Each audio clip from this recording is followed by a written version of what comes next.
Welcome, everyone. This is a panel entitled The Spins of Change. Does digital marketing work? I know a lot of people are moving their marketing spend entirely to online and digital channels, and that supposedly traditional forms of marketing are dead. And everyone here is sitting at a technology symposium, so I'm sure you're going to hear expecting us to say, oh yeah, ding dong, print is dead. But my objective with this panel is to push in and say, okay, if we're doing this and the spend is changing, how does digital marketing work? You know, what do we have to do now? What are we doing? So my panelists today are Jim Rivas, who's Director of Retail Technology at Orgill, Will Aubuchon, President and CEO of the Aubuchon Company, and Tony Foy, Director of Tyndale Advisors Marketing. So these guys all put together have a ton of retail operations, e-commerce, and digital marketing expertise. I have a ton of these questions for these guys, but I will leave some time at the end for some Q&A, and we'll have mic runners. So let's get started. So panelists, I want you to introduce yourselves when I call on you, but I'd like to start with a question about words. Digital is a word people like to throw around, but I don't actually think we know what it means. Like, I think I've been doing this stuff for like 20 years, and we use the word digital. I'm like, what is digital? So how do we define that? How do we define digital? What is it? What comprises digital? And Will, I'd like to start with you. Go ahead. Thanks, Grant. I'm Will Aubuchon. I have the privilege of working with an awesome team of people at the Aubuchon Company. Many of them are here at the show. We're celebrating 115 years this week on Thursday, and we're looking to always grow. So to your question, Grant, I want to change my answer based on Douglas's Grant quote from earlier. I do think digital is a word for something that doesn't work yet. And that's how it's going to feel oftentimes. But I think the other answer I have for digital is the experience. And I think of Dustin's presentation as well, where he's focusing a lot on the physical experience and how important that is. And yet, we are always spending more and more time on what? Screens. Screens. And so I do think digital, in my mind, when I think of marketing, is any sort of digital screen, and that's where people are spending more time. I don't know if that's a good thing, but we want to be where our customers are, and screens are where they are. Yep. Tony, what's your thoughts? Yeah, well, Tony Foy. I'm the Director of Tyndale Advisors Marketing. Have about 29 years of sales, marketing, and management experience. Currently, for the last 8 years, heading up Orgill Retail Marketing Services and Solutions, which includes the brand building team and the Tyndale Advisors Marketing. And I'd say, much like Will, digital, it's everywhere. It's a medium to communicate your brand, your message. And I think really contrasting that with print and some other one-to-many broadcast mediums, which were static and location-based. Digital's everywhere, anywhere, anytime, virtually to any device. And I think the key is it has to be customer-centric. To Will's point, folks are on screens a lot. We are now talking to lots of different segments and different types of users. So digital really has to be relevant to the person that you're speaking to, not just a broadcast message, hoping you catch everybody in that one message. Yeah. Jim, what? My name is Jim Rivas, and I'm the Director of Retail Technology for Orgill. Before being in this position, I was doing technology and operations consulting. My background is primarily in operations, about 30 years in operations with companies on the West Coast mainly. To me, digital means the method of how you communicate your message to your customer, either online or offline, and what strategies you develop and things that you decide to deploy in order to make that work, whether it be pay-per-play type scenarios with buying ad space or AdWords or those types of things in order to get your message across to your customer. Makes sense. So let's say I keep my sanity and I do some in-person marketing, because, to Dustin's talk, experiences are so important. But let's say I just say, well, you know what? I'm going to move 90% over to digital. Like, what? So what? What now? What does that look like? How do we measure an ROI on that? Like, what is a, Tony, I'd like to start with you. Yeah, so I think ideally that would mean we're able to tag and track all of our digital traffic through various platforms, Facebook, Google, email, et cetera, and be able to see where that traffic goes to our website and how that converts online and in store, right? That's ideally. But I think if you're already doing that, you're probably not new to this digital advertising rodeo. So I think another thing to reframe it is ROI is an operational performance metric. And some of your campaigns, particularly as you start, might not fit into that mode. And so, for example, if you have a campaign that you're promoting, let's say hammers, and you sell 3 times the amount of hammers that you had in the comparable period, but you virtually gave away the margin to drive that traffic. Now, if you measured that campaign from an ROI perspective, that's a loser. But what if your goal with that campaign was really to get new customers and new loyalty members? And of those 300 hammers that you sold, you got 90%, or excuse me, 100 hammers that you sold, you got 90% of those folks that were new customers and that became loyalty members. And now if we look at lifetime value of that loyalty member, and let's say it's $12,000, that's north of $1 million, and your margin, let's say it's 30 to 40-ish%, $420,000 in margin, that's a pretty effective campaign. But that measurement period would not capture that lifetime value. So my point here is, what's the goal? What are you trying to accomplish? And being really careful about what you're measuring as you start, and not getting too buried into the technology or trying to be too perfect too soon. Think about what your goal is and then measure that result from there. ROI will come over time as you mature through your overall operation and incorporating your marketing through every facet. Interesting. Jim, what's your thoughts?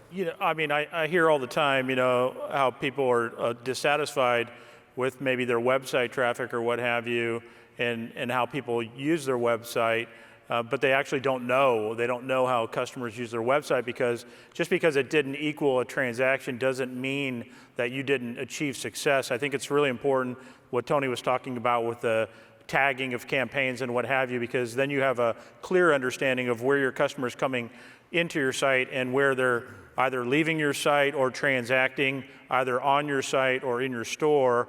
I think the loyalty piece of it is super important, because it takes a customer who would have otherwise been anonymous to you, and now it makes that person be known to you. And so, I think, it's kind of like asking somebody for permission in order for you to follow them on your website, and so they log in as them, and then you can follow them through to the endpoint, whether it be a transaction through your cash register or what have you.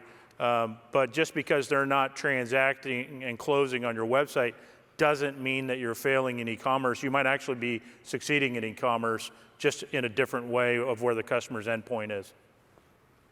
Will, what's your thoughts on ROI? Yeah, I think this is a good example where digital marketing is a word for something that doesn't work quite yet, because for most of us, we can't track that offline transaction and attribute it back to the online activity. So in our case, the Aubuchon company, we do have a very robust loyalty program. So 70% of our transactions are known in store. And we also get a very, very small amount of our revenue going through our shopping cart. We have a goal this year of 3%, and we're starting off slow. So even getting to 3% this year is going to be really challenging for us. And so why would we ever advocate for spending significantly with digital marketing, which we do? Well, it's because we can take the offline transactions that we have from our loyalty program and share that with our digital partner, basically the 2 partners out there, Google and Facebook, to use those offline transactions and assign them to our campaigns. Only when we use our offline transactions do we see strong return on ad spends. And we see very strong return on ad spends, upwards of 6 or 7. So $6 or $7 for every $1 of spend. But we have to look at the in-store piece. You cannot look at just what's going through the shopping cart. Yeah, so, and my next question really plays right into that scenario. So here's a scenario and one I've seen. Let's say I have an e-commerce site. I hate my sales numbers on that thing. It's like, what's going on? No one's checking out. What should I do? So let's say we all sit down and we say, let's do it. Let's juice it. Let's push the gas. Spend a lot on ads. Let's go. And Google ads, local inventory ads, social ads, YouTube, we're doing it all. And 6 months later, I spent a lot. I gave a lot of money to those companies. And then I've moved myself from 0.5% of sales to 1% of sales. What purpose did that serve? I get a lot of people that are going to look at that up at the top level and say, yeah, well, that was a big waste of money. So to your point, Will, I mean, is that kind of a ecosystem we're trying to do? Yeah, Grant, there's a lot of, I think, frustration baked into that question, right? Because it's someone wants it to work, they're going to spend a lot of money. I kind of actually think of Amazon. Do they feel that way about physical retail? They're pushing the gas in the past, expanding with physical retail. For what? What's the point? And I think the answer here is a couple things. I would never recommend somebody trying to do everything all at once. That's first off. It's definitely a marathon, not a sprint. And focus on getting the basics right. You've got to get a catalog up. You've got to prioritize digital marketing campaigns that are low funnel, high intent. For me, that's all about search. I would much rather prioritize search campaigns than sort of brand building campaigns with banner ads. Who's going to click on a banner ad, as we saw earlier? So, it's one thing at a time. Spending a bunch and getting frustrated all at once is probably not the right thing. But if you do it, because I probably have done that along the way, make sure you're learning something. That is one of the benefits, maybe. Look back, see what worked, see what didn't, and as long as you're learning, I think it's, you're getting some value from it. Yeah. Jim, what's your thoughts on it? I think it's really important to be organized, have an ad calendar, be at least a year out, those types of things, and really make some decisions on how you're going to transition your marketing or what have you. Our previous method was based on print circulation, so I'm not quite sure how that was measured, right? So we didn't necessarily know, unless maybe you threw a coupon in it and you were tracking it on retrieval through the register, and that was probably a pretty low percentage. So that comparison is really hard to do. But I think whatever it is that you do, you need to definitely be organized in the way that you approach it, plan out your seasons, know when you're going to be on ad, off ad, and the offers that you're making. I love what Will's doing.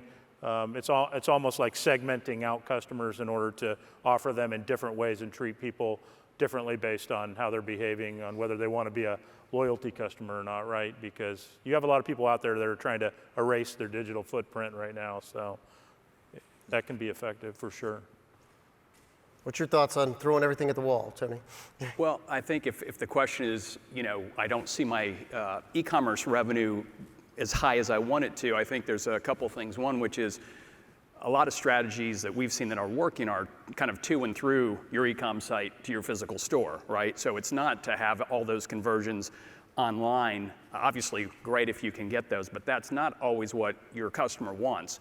The benefit for a lot of customers is being able to see what's in the store, knowing before they go there that they're going to have a successful visit. A lot of DIYers don't necessarily have a complete shopping list and know exactly what they want. So to be able to see what's in your store adds a lot of value. So to and through your e-com site to your store.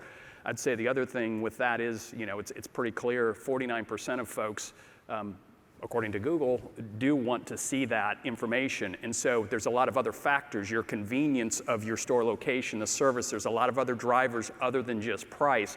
So I don't think just measuring, are your e-com revenue numbers going up isn't the only way to see that. And I would agree with Will, there's a lot of digging in the dirt to figure out through that funnel what is driving what, and you can't, there's no shortcuts. So don't get disheartened just because those sales aren't happening online. Mm-hmm. Well, and here's another question. So we're obviously not the only people spending money on digital marketing, Like Home Depot and Lowe's are spending a crap ton of money on this stuff too. I mean, how can we be found even amongst the advertising? Like who's also moving their spend to digital? All of them are. So I don't know Jim, what's your thoughts on? Can you repeat that question, Grant? Yeah, there's a lot of spend that's going on with Depot, Lowe's, Walmart online. They're spending a lot of money online and digital advertising. So how the heck can we be found amongst all of that? Like, what's the techniques that we could possibly do to go up against that? I think that like a lot of the thought process is like to be just like them and try to compete head to head. I mean, that's kind of instinctive, but really it's kind of I think it's focusing on what your value is to either your community or to your customers, and because I mean, independent hardware retail is different than Home Depot and all the others. You can name a bunch, but really there usually are a few key things that makes you and why people are drawn to you, and it's really about getting that message out online so people can come to you, and it's about the uniqueness of you that creates the experience with a customer. Yeah. Tony, what's your thoughts on going up against those giants? Yeah, I tend to agree with Jim. You're not going to beat, Depot at Depot's game on their terrain, but in your local market, there definitely are things that differentiate you, and there are some things, loyalty, rewards programs that are different. There are some services that are different. There's a hardware and garden center in Minneapolis-St. Paul area that does a phenomenal job of providing free storage for lawnmowers in the wintertime with a tune-up, and doing the opposite with snow blowers in the summer. And that is key differentiation, can drive a boatload of traffic through their stores for that service. There's a lot of value in that.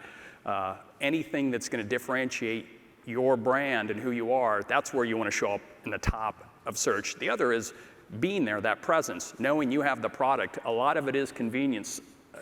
I can get a delivery maybe in 2 days, depending upon where I live in the country. Maybe it's sooner, but I might want it right now. And again, back to that customer that doesn't 100% know what they want. I might want to go in store and touch it and feel it. So it's being there. It's not always beating them on price and beating them on their game. We're probably not going to be able to do that. But where we are in our local markets and where we exceed our competition and where we're different, I would agree. Yeah. That's where we focus. Will, what's your thoughts on going up against the big giants? Yeah, the big giants are incredibly difficult to compete against. I also greatly admire them. They're at 14, 15% of revenue, and so why can't we be? And I think we need to keep asking that question and pushing ourselves, right? So even at 3%, which is going to be such a hard lift for us this year, why is it so low? And I know other independent dealers are much higher than that, and it's amazing.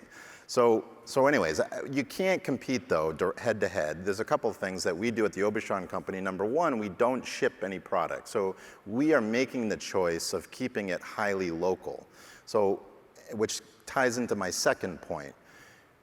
One of the great things about digital marketing is its geolocation. You can actually compete against the big boxes within a few miles of your store for searches, for paid search I'm talking about. So it gives you tremendous ability to target, use your ad dollars. If someone's searching for whatever it might be, small engine repair, within 5 miles of your store, make sure you can show up. If you sell appliances, you can show up for that. I know Home Depot sells a lot of appliances. But there's positives with digital marketing as well. And my final point, though, is I would highly recommend to prioritize customer reviews, which is related to the big boxes, because if everyone's going to search and see all of their options, and the customer reviews are no different between Home Depot and the Aubuchon store, geez, like now I'm really screwed. So one way, we're not talking about customer reviews here, but I would definitely prioritize getting great customer reviews, because when you do get some visibility, you really want to stand out. That's fantastic. I'm going to jump ahead a few questions. I think we're running short on time. So I'm doing all this digital spend. What should I be doing differently internally Well, what should I be doing there? Should I get different talent? Should I be outsourcing this? I mean, what metrics matter? Tony, I'll ask you that question. Yeah, I think there's a lot to, I mean, this is boiling the ocean in some regards because there's so much to that. How do you today manage your buying, your marketing, your merchandising? Is there someone that's really tying all of those elements together?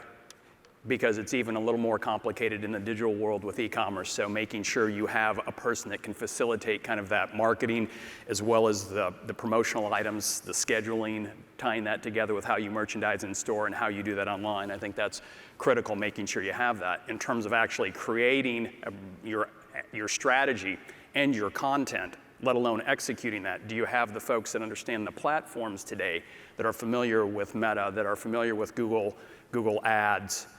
And if not, that's definitely a place where you want to look to a partner, an agency to help. And then if you add in systems and POS, e-commerce, loyalty programs with that digital marketing, it's just another place. If you're not comfortable doing that today, find a partner that can help you learn how and maybe help you develop that internally, or that can take that on themselves. You can still own your business strategy, you know your goals, but a lot of that is heavy lifting and can be quite expensive and complex. And kind of to Will's point of not trying to do everything at once, partnerships and folks who have been there and done it can really help jumpstart your progress. In terms of metrics, I think there's a lot. I'll let somebody else talk. Yeah, okay. Jim, what's your thoughts on metrics and talent? I think you have to prioritize where you're going to spend your money. You know, it's obviously you have data that needs to be managed. You have the advertising piece of it. I mean, there's lots of different parts of e-commerce and digital and all that stuff. So it's really, it's not. Some of it's not just something you can grow in-house. Some of it might need to outsource for it or even contract it. So I don't think it's not a simple journey. It's something that needs to be well thought out before you take it. Yeah. And Will, what's your thoughts on metrics or talent outsourcing? It's hard to imagine a company that doesn't need to outsource any of this because it's so complicated. Digital marketing, there's so many facets to it. And the two metrics that I would just call out would be return on ad spend, again with offline transaction data, that is critical. And the other one, I think Tony mentioned it earlier, but lifetime value of customers. So with our loyalty program, we can see that the loyalty customers that have shopped us both in-store and online, that cohort spends 40% more than the cohort that just shops in-store. So that's another great example of the lifetime value benefit of offering more digital various capabilities. Interesting. So I wanted to allow for some time for questions from the audience. So does anyone have any questions? I'm giving you guys a little bit of time here to. I have other questions for them. We have any hand over there? Okay. This goes to Will, I guess. If you were starting from the beginning right now, the way I understood the first thing that you said was there's a halo effect between your dollars spent digitally and what's happening inside of the store, right? Is there any type of measurements that you would have wished I would have done that back when I first started out to get a better grasp on understanding those dollars and justifying those dollars, I guess, better way of putting it? Yeah, I think we've had a loyalty program for a long time, so if I had to, I guess one way to answer it is if I didn't have a loyalty program, I would have regretted not having it earlier because that data is so valuable. And I think it was mentioned earlier too, with cookies kind of becoming a thing of the past and first-party data being very, very important, having that data on your customer is critical. Without that, you're really kind of flying blind. You're going to have a very hard time attributing those sales to that online activity. Another quick way I can just respond to your question, which is not exactly your question, is what do I regret? Is I regret not spending more time on local, natural SEO type activity. So we think of like Google My Business, that's one way to do it, but I'm talking about more advanced stuff, like really trying to build out special pages that are really designed to be local. And what's the point of SEO? Free traffic. We all get that. So free traffic is awesome. Really, I'm 100% hooked on paid traffic right now, which I'm okay with because I'm learning how to do it. But really what I would love to do is build up more and more free traffic coming from Google Merchant Center and other sources. And this is a big focus for us right now, is to build up that strategies around local SEO. Interesting. Any other questions for our esteemed panel? Any other questions? Oddly enough, a question I skipped is one he asked, because I thought was, what would you have to do if you started from scratch? So, is there any universe where we could have, we have a question over there.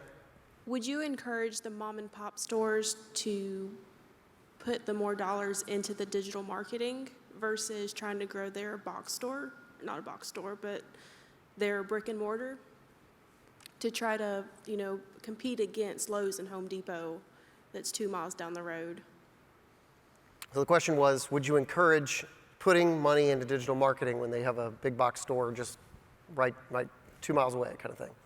Tony, do you have a? Yeah, and I think there's a lot of value. I mean, we'll talk for Aubuchon, I think, of going beyond what Google Business Profile or Google My Business can do, but I would say Google Business Profile is a great place to start and build awareness of what is happening in your market, right? Your Google Business Profile is the place that is local, and that is where folks are looking, and there are other solutions out there that can help you get products, a view of your inventory, such as Pointy, that lets customers in your local market at least see what you have in store. So those two things together, both which are free, allow you to get a lot of insight to what is happening in your market. And then you can start focusing on ad spend in your local market, getting more familiar with what your customers are doing with the free services, and then use those dollars very, expeditiously and wisely. And I think that is a place to go, but I would start making sure you build out that Google Business Profile and platform and maybe something like Pointy before you start spending too many dollars.